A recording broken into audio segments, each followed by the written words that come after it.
Hi, welcome to the channel today. Today's going to be a little bit different type of video. We're going to be taking a walk through the orchard and kind of showing a lot of spaces that some trees that did not make it. But also going to do one on pruning your trees. That is very important to do. The other thing that's very important to do is to sterilize or disinfect your trees between sprayings, the trees between cuttings, going from one tree to another. So you want to use some type of antibacterial cleaner. You can also use 10% bleach and 9% water. Remembering that if I spray this and start cutting on it, it's not going to kill the bacteria. It takes about 5 minutes from the time you spray until the time you need to cut for it to kill that bacteria. So, you know, a lot of times I know when we was doing hand sanitizers and stuff, and when they was doing stuff on that with COVID, a lot of people was worried about that. I'm going, you kind of need to have some time. You know, don't think that as soon as you spray something, it automatically kills whatever you're trying to spray. So I know that was true when I was taking ag. They was talking about giving shots to animals. They say you need about 5 minutes between the times you put that needle in the alcohol until you do the injection. What they basically said, just keep the needles in the alcohol and you'll be all right. But here, what you can do, you can take a 5-gallon bucket or take 2 5-gallon buckets, use one of them. When you get through with the pruning instrument, throw it in the bucket and then go to the next one with other. You have 2 buckets, one bucket be for one tree, and we go to the next tree, use some different cuttings and then just switch out those buckets, because it's going to take you more than 5 minutes to trim up a tree, especially this one here. This one here is going to take a while, because a lot of this stuff needs to come out. That limb here needs to come out. You don't want any crossing branches, because they do this, and that causes a wound in the tree, and that can cause bacteria, canker to get into it and kill the tree. But what we're doing here is, this tree isn't that bad, but you want to prune off anything that's growing in. What we're trying to do is make a vase where wind can go through this thing. So, you know, this limb right here is growing in, so you cut it off. This limb here is growing in. Even though it's a big limb, it needs to come off. My son's worried. And basically, we're just opening this thing up. Now, this limb here is dead. So we're just going to cut it off. And like I say, this limb's growing inside here, so we'll cut it off. And the reason I'm doing this is, last year, I had a complete loss of my fruit trees because of a thing called brown rot, and that's the nemesis of our area. Other people have leaf curl. We don't have that here that I've ever seen. But what I'm trying to do is make this thing almost like a saucer. Clean it all out. The other thing you don't want to have, this limb here is growing underneath this limb, so it needs to be taken off. I think it actually died anyway. So it can't get the sunlight. Again, that one's going inside, it comes off. And you're doing a lot of cutting. And, you know, I've been told in the past that anything that, with some of the trees that are more vigorous, you can remove about 40 to 60% of the new growth in these trees. And even though it doesn't look like there's a whole lot of limbs here, once they put out the fruit, or put out the leaves, you're going to have a lot more leaves in it than you think. Again here, this limb, it just doesn't have any breathing area. So you want it to be able to breathe really well. And that's a lot of cutting. And I'll be honest, I really don't like pruning, because it just seems like you're cutting away a lot of good fruit bearing stuff. But then when you have a complete loss like last year, you get a little more aggressive. Now this one's going to be tricky, because it's got some canker right here. So you can see that, you know, that's all the way down to the trunk. That's all dead right here. So, you know, I could leave this one. And some of these, I'm not sure how healthy they are, because these trees are now 7 years old and 6 or 7 years old, and that tree looks pretty decent. I'm going to do some more cleanup in it, but that's kind of what you're wanting. You want to clear off all this inside and have all these others going in. got nothing there. And I'll do a little more cleanup on it, but that's what you want. Basically, one guy says you should be able to jump through the middle of it. And I got bacteria canker running down here. So these trees are getting older. In this area, I know I was talking to the county agent, and he's good. He's David Oates. And we was talking about, he always told people, 8 to 10 years is how long a peach tree will live. And he asked me about it. And I said, well, that hadn't really been my experience. I'm gonna walk this way. My experience in this area, in Texas, that's a good thing. In this area, you're looking more at almost 4 to 5 years before you start losing them. They're not gonna lose all of them, but all these trees were spaced evenly out. And you see a big gap here, you see a gap there. There's 1, 2, 3, 4, maybe 5 trees in a row that died here. Now, not all of them. One down there was a satsuma that didn't make it.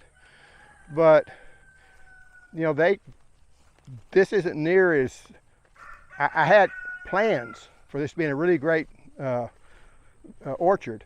The other thing that happened to me, this tree here, I didn't prune this up right, so it caught all the wind, and we had a big wind, blew it over. Now I'm cutting it back just to see if I can salvage it. But like I say, and we had a lot of health problems, my wife, so this is why it got as bad as it did. But again, you got this rubbing area right here. This tree rubbed into that. That causes a spot for that bacteria canker to get into it. And that can end up killing your tree. So you want to clear it out. Again, here was another really bad one. So it's just this was a result of bad pruning. So I'm kind of showing you where I messed up. Just didn't have time. And the other thing is, you do not want to prune in the fall of the year, because that bacteria canker, it's a bacteria, and whenever the sap is running down, that sap will take it in and take it into the tree. If you prune this time of year, the sap's starting to move up because everything's fixing to bloom out. So the sap's moving up, so if the bacteria does get on the wound, that sap may be able to push it out. Not guaranteed, but it can help push that bacteria out, where in the fall, all that sap's running down, and if any bacteria that hits it will suck it back into the tree and start killing it, the tree. Now in here, we have this here is Gulf Beauty. No, wait, Gulf Rose. It is a very good tasting plum tree, but it has to be pollinated with another Gulf series, because if you notice, none of the other plum trees are blooming out right now. So that's the knock on it. You have to have 2 of each kind. But guess what? That one over there is a Gulf Beauty. So Gulf Beauty, these 2 trees here, bees will go back and forth between them. They will cross-pollinate. It's still going to lose a lot of the fruit, because you see how many, that's got a huge amount of flowers on it. I will need to try to thin them out. That was another problem I had last year, was I wasn't able to thin out the fruit. And if you get fruit too thick, they will start bending the limbs over, breaking the limbs. You'll also see them, if the fruit's close together, they'll rub against each other, and that will cause brown rot when they're rubbing against each other to start. So you also get smaller fruit, because if you have a fruit tree that can produce 600, if this peach is this big, if you have 200, that'll be this big. It's going to produce so many pounds of fruit. And if you want a whole bunch of small fruit with big seeds, because seeds can be the same size roughly, then yeah, it's okay not to thin them out. But if you want to have bigger fruit, better taste, less disease problems, thin them out. And usually I always say, try to make it, with me, I want each fruit to be about the span of my hand from here to here.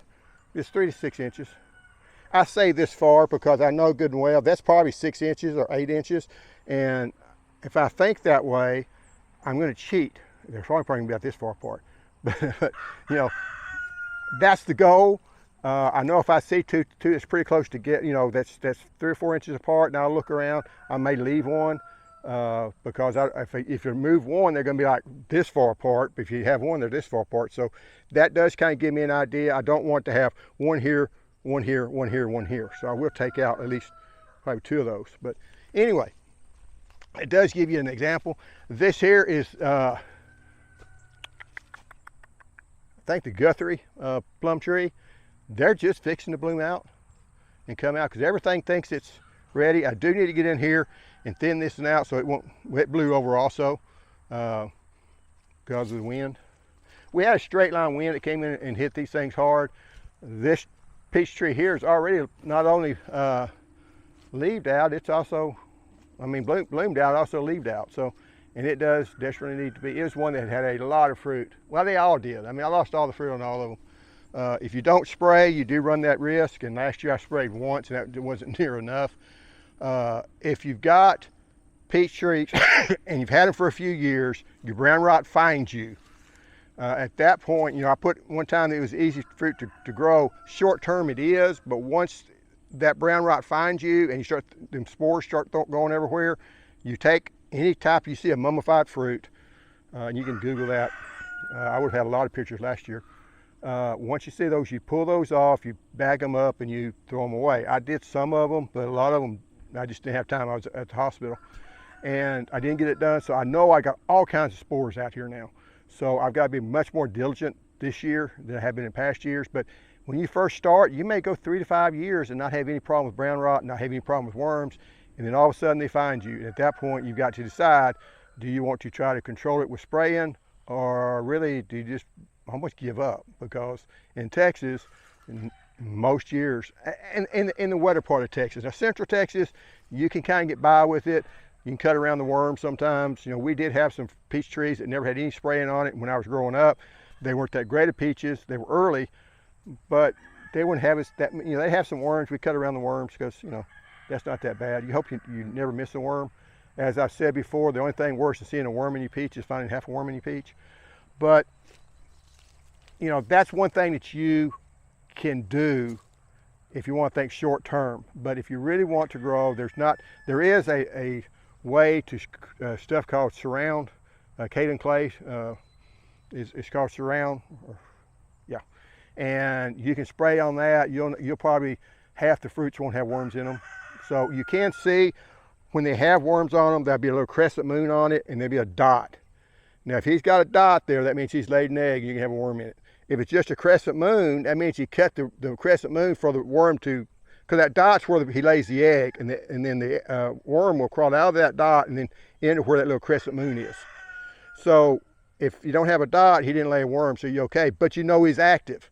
That's when you spray. You know, you don't just say, I'm going to spray one day, I'm going to kill because that spray does not last very long.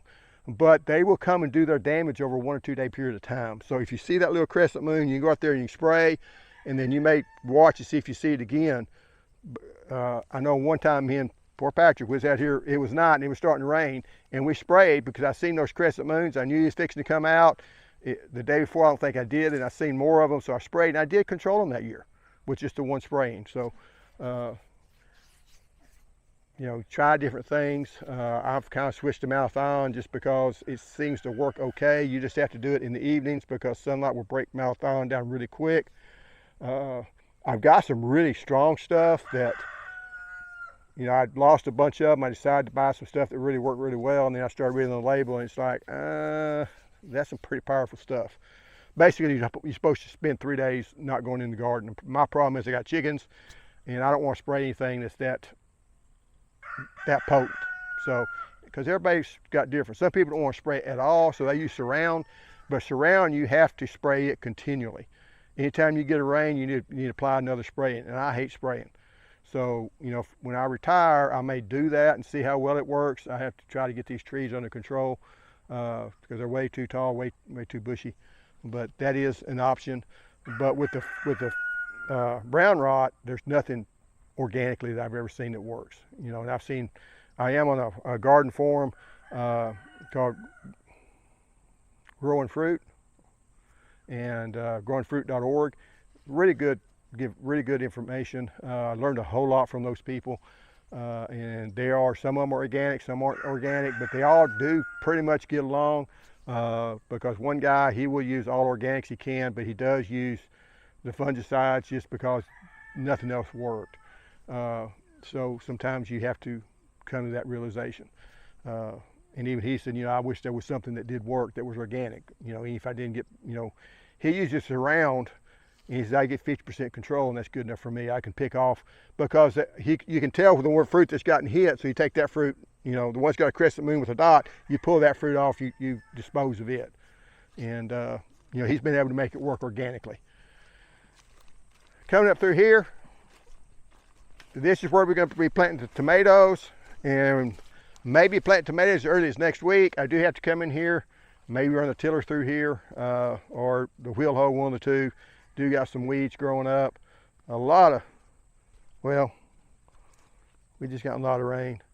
So we got the weeds that are out in it. I do got the chicken litter. That's where I'm going to be putting the tomato plants. Be a lot of tomatoes I'm going to be growing this year. So I don't want to grow them too early because I don't want the frost to hit them. But also, if you plant late, you're not going to make anything. So it's that juggling act that you get into. This is another Gulf Rose. Lots of blooms in it. Bees are starting to hit them pretty good. It is a little ways from the other trees, but it should be all right. There's another Gulf Beauty over there. So I've got 2 Gulf Beauties, 2 Gulf Roses, and up through here we're seeing the carrots and the onions. Now, nobody I know this year has made good on the onions. Mine are starting to take off some. They're not going to be very big this year. That's just the way it is, and I wish that was different. But some years you do good, some years you don't. I don't think there's anything I could have done differently that would have made it. This here is the brassicas. They were kind of the same way. I think we just had too cold of weather and not enough sunny skies, and they didn't produce. Then we had that hard freeze, and they're not. Some of them I thought might make it, but you know, they didn't. This is the other N33 orange tree. I'm kind of wondering if she's going to make it now. We'll see if it blooms back out or not, buds back out. But I did what I could, and that's one tree I'll never plant back in the ground because I just don't think it's got enough winter hardiness for where I live. If you're closer to the coast, you might be okay. But, you know, I covered up good enough. We did get down to 13 degrees. I mean, if we quit getting these weird temperatures, might be okay, but, and that may be the last one we have. Over here, we do got the loquats, and I don't know. I mean, some of these I wonder about. I don't expect any of them to make because we've got such cold weather, but if some bloom out and the blooms are still good, maybe, but I don't think so. I do got the ones that's in the garage though, that I put in the garage, and they got the fruit on it, they've survived. One other thing I'm going to show you, whenever you're growing trees, and this here is one thing you don't want to do is like I did here, I left that stupid thing in there. And that will girdle your tree. Because I was going to be smart.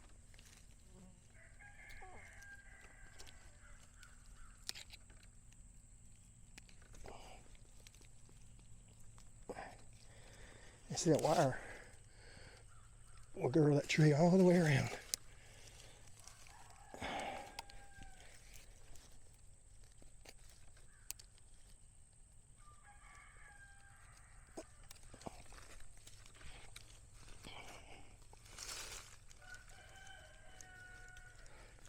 At least I got halfway off. I will take some pliers and see if I can't pull the rest of it off. But Chiguro is the name of that. Is a Asian pear. But this here is the rootstock. So all that's going to have to be cut off. And once it gets back down to cold again, I don't want to do it with the temperatures in the 70s because you do have the, there's another disease called fire blight. I'll set that right there. I'll probably never see it again. But you do want to tag your trees, but you got to be careful because your trees continue to grow, and if you get those little tags right, they will girdle your tree. And what would end up happening would be this here would end up dying off because it gets girdled. Now that I might have saved it. And then over here, because I'm going to tell you where I mess up, because you'll learn as much from people's mistakes. Now this here, there's a mole cricket in here somewhere. I hate those things. they don't actually eat stuff. I think they actually eat bugs and stuff, but then they tear up all the top of the soil. So if you got beans or something growing in here, you know, they will. And also, come down here. See that little thing right there? That is a deer track. Yeah, deer decided to jump the fence and get in here. So it just happened one night, so maybe he didn't find anything, he'll leave it alone. Here's where I'm gonna be planting my potatoes, and probably gonna plant them next week if you get a chance. Because potatoes, you can plant them even though you got some cold weather coming, because they're not going to, they're gonna be in the ground, so they're not gonna freeze right off. Just to show, I don't know if you've been noticing, but I did plant ryegrass. That's all the green stuff that's growing out there is ryegrass, and even the ryegrass I could not get grow this year. But just now we've got some sunny weather, so it's starting to take off. The day link's starting to take off right, so the horse is happy about that. You know, I expected it to do better, and I put a bunch of fertilizer on that stuff, but fertilizer don't always help. You can put all the fertilizer you want. If the other conditions aren't right, it's not going to produce. That's something you kind of have to learn. And I didn't put too much fertilizer down because you can put a bunch of fertilizer on ryegrass. When it is growing, it'll grow really well. But, you know, you can't force stuff to grow if the conditions aren't right to grow. And that gets frustrating, especially when you got something like a horse. You want to make sure he's got plenty of food. And he had plenty of, you know, we were able to feed more hay and stuff. But, you know, you plant the stuff, you spend the money for the seed, then you start putting out fertilizer and it doesn't grow. But it's starting to grow now, and it'll probably do really well the next month or two. I still wonder if it's not better just to go out and buy more hay and not worry about the ryegrass, but I like it to be green too. But it also attracts deer is the other bad thing. Deer come up, eat the grass because they're looking for something to eat too. And then deer love to browse, so I jump in the garden. And you know, he came in somewhere up over here. Here's another hoof print there, there. So he jumped in somewhere up, probably up over here. Here I may be jumping out though. But anyway, he got in here. I'll look out for him, chase him off if I can. Now I'm not a hunter. I don't mind people that hunt, but I don't hunt, so it's not like I'm going to kill him. But if I can chase him off or shoot him with a pellet gun, something, just to get him to where he won't come in here. I'm one of the few people around here that don't want deer to come up because most people around here are deer hunters. But anyway, but the other thing I guess I'll show you, one thing I'm going to be using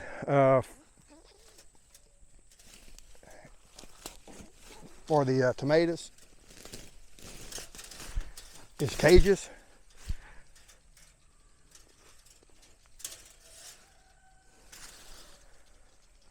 And what I'll do, I'll plant it, put this cage around it, train them to grow inside that cage, and that way they grow up to here. I do this on my indeterminates. I'm going to use the Florida weave on the tomatoes that are determinate size. It's just easier, and these cages get to be expensive. Kind of a pain to work with because you also got to put a stake on each side. It's not as easy as I thought it was going to be, but if you just have a few tomatoes, that is one way to do it. And this is just welded wire.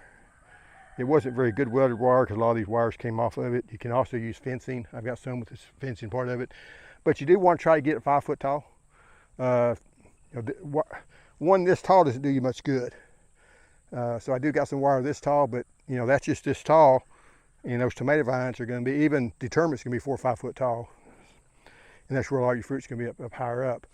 But anyway, one last thing I will show you, and here's where we ran across, is this pear tree is starting to, and again, this pear tree, I need to cut this limb off here because it's rubbing. But, you know, it looks like it's going to make good fruit. They did not bloom too early like they have in the past. So, of course, last year I thought we had really good, and we did have pretty good fruit last year. I wasn't able to pick all of it, and then some of it started rotting and stuff because of rain, but we did have some good